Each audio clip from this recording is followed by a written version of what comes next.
Social media पर channel Mahalakshmi की ओर से बहुत पावन दिनों की शुरुआत कहते हैं साल में 3 बार, और इस बार सबसे खास पर्युषण।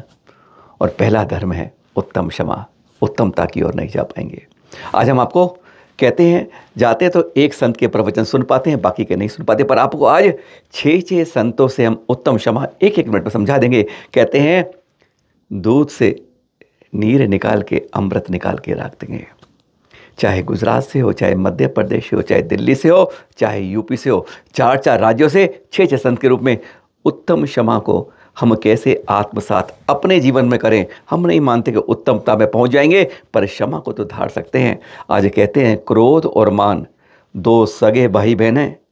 जहां मान आया वहीं क्रोध आता है। ये भाई बहन को कैसे छोड़ें? बस इसी नाते को तोड़ के हम उत्तमता तक पहुंच पाते हैं। सुनते हैं लगातार आचार्य श्री सुनील सागर जी, आचार्य श्री विशुद्ध सागर जी, आचार्य श्री विमर्श सागर जी, आचार्य श्री सौभाग्य सागर जी, आचार्य श्री प्रज्ञा सागर जी और मुनि श्री प्रणम्य सागर जी। सुनिए एक के बाद एक, और उत्तम क्षमा के साथ बस एक बात याद रखिए।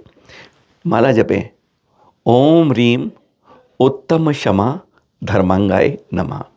एक बार फिर, ओम रीम उत्तम क्षमा धर्मांगाय नमः। सुनिए जरा उत्तमता की बात क्षमा के साथ। उत्तम क्षमा का मतलब है कि श्रेष्ठतम क्षमा सम्यक दर्शन, सम्यक ज्ञान पूर्वक निर्मल परिणामों से बिना किसी लोभ लालच के जो क्षमा का भाव धारण किया जाता है वो उत्तम क्षमा कहलाता है। क्रोध से निश्चित रूप से अहित ही होता है। क्रोध उस तूफान की तरह होता है जो आकर के चला जाता है और उसके जाने के बाद मालूम पड़ता है कि कितना सारा नुकसान हुआ है। इसलिए क्रोध कसाय का त्याग करना चाहिए, क्षमा और सहनशील बनना चाहिए। आत्मा के धर्म के 10 लक्षण हैं।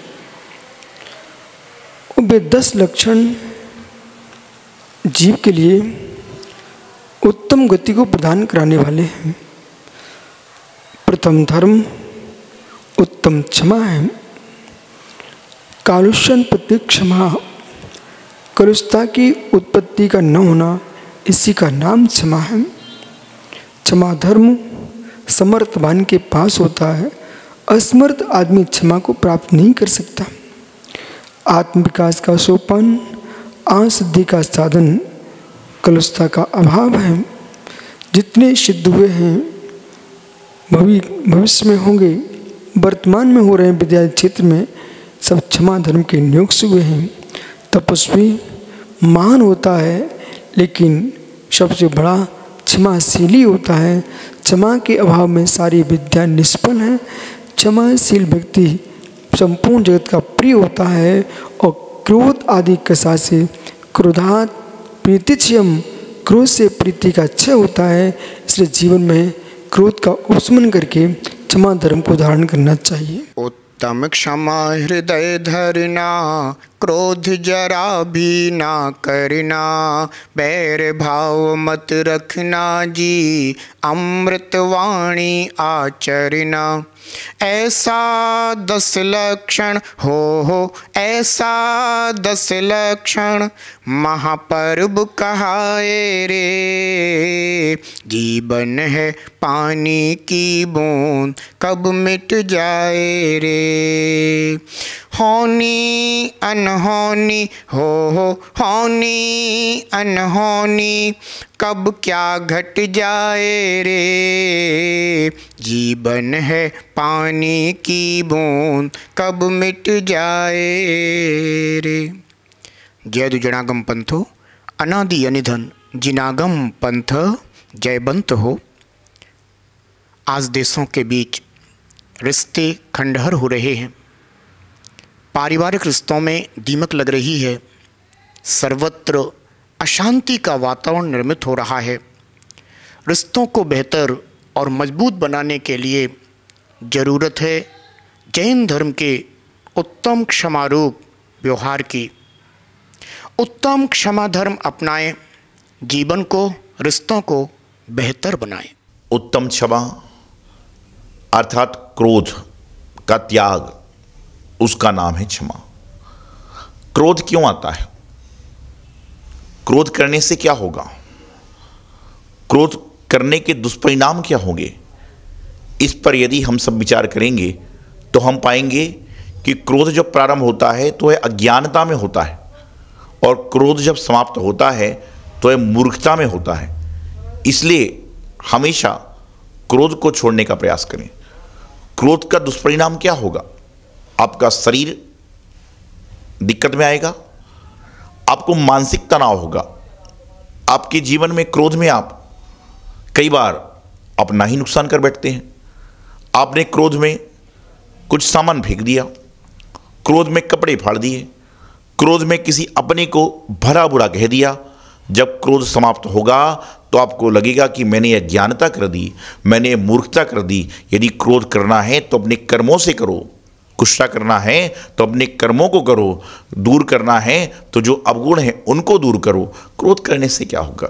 क्रोध ही इंसान के विनाश का कारण होता है।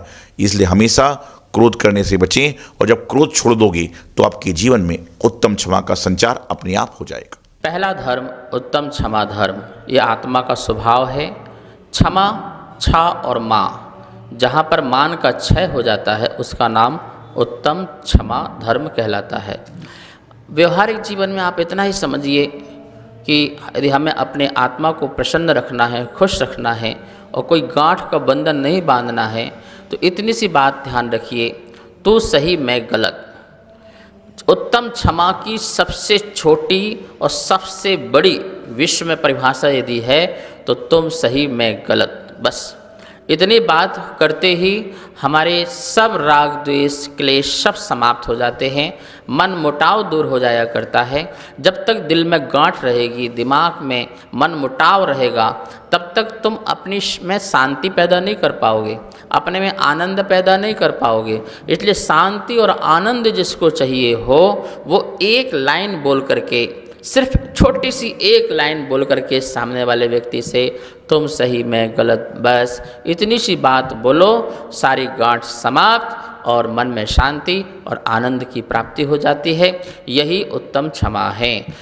जो दूसरों को माफ़ करता है, जो दूसरों को क्षमा करता है, वो सबसे बड़ा जो है वीर कहलाता है। वीर व्यक्ति यदि कोई है तो जो दूसरों को क्षमा कर देता है, और जो दूसरे व्यक्तियों को क्षमा करके स्वयं भी क्षमा धारण कर लेता है, वो महावीर कहलाता है। आप वीर बने, महावीर बने, उत्तम क्षमा को अपने जीवन में धारण करें। स्वधर्म क्या है? उत्तम क्षमा भाव। ऐसा भाव तब आएगा जब आपका एटीट्यूड पॉजिटिव होता चला जाए। आप हमेशा अपने आप में इतने तरीके से अपने आप को प्योर करते हुए अपनी थिंकिंग को इस लेवल तक पहुंचते चले जाएं, और आपका कौन सा लेवल है ये आप खुद अपने आप में पहचान लें कि हम कौन से लेवल पर ही टूट जाते हैं। किसी ने कुछ कह दिया उस पर ही टूट जाते हैं, कि अगर मान लो किसी ने कुछ नहीं कहा और मुंह ही बना दिया तो उस पर भी हमारा दिन खराब हो जाता है। नहीं समझे महाराज? कहने की बात तो दूर है, अगर कोई सामने वाला थोड़ी तिरछी नजरों से भी देख ले, और सामने वाला थोड़ा गुस्सा में देख ले, या सामने वाला थोड़ा सा भी अगर अपने चेहरे को हमें लगे कि ये गलत एटीट्यूड से हमें देख रहा है, तो उसी दिन मेरा फिर ऐसा लगता है कि भाई क्या गलती हो गई, और मुझसे क्या ऐसा हो गया जो इसके कारण से इसका ये नजरिया मेरे प्रति ऐसा हो गया। तो हो सकता है कि आपका पूरा दिन उसी में खराब हो जाए।